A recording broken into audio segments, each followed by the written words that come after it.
Nyug. Bado. Or kung may brown sugar kayo, brown sugar kasi available sa akin is mas kubado. Lulutuin ko lang yung nyug. Ang gawin lang natin dito ay lulutuin lang natin yung nyug.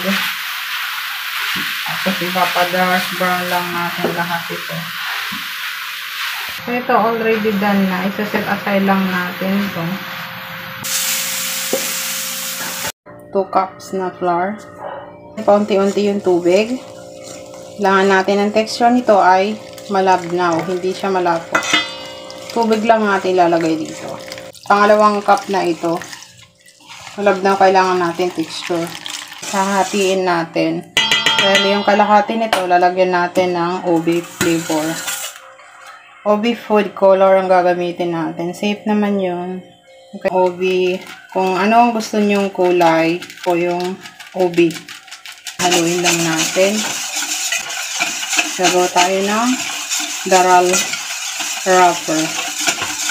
Natin ng butter or margarine.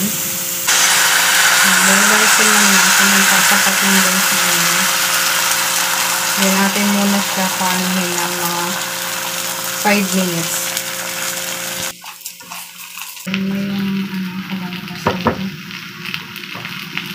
Parensa natin isang beses.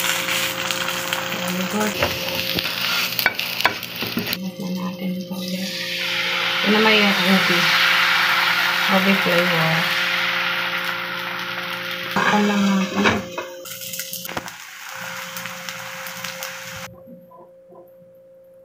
Lang tayo dito ng latte.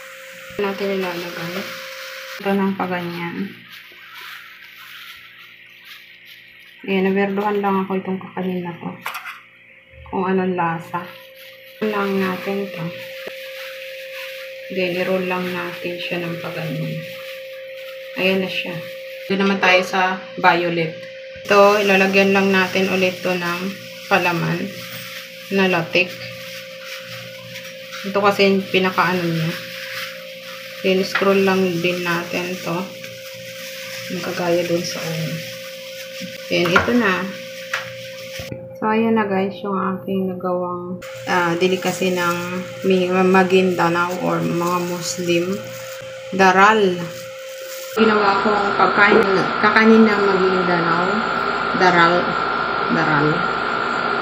Ayan. Actually, masarap siya. Tinikman ko na siya kanina.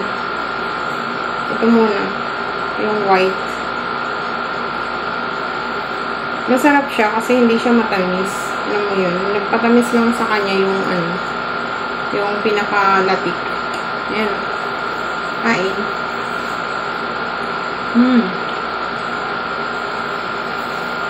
Dami. Nakakapusog.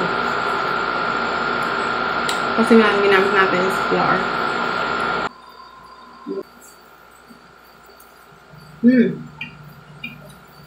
Very good yung texture niya.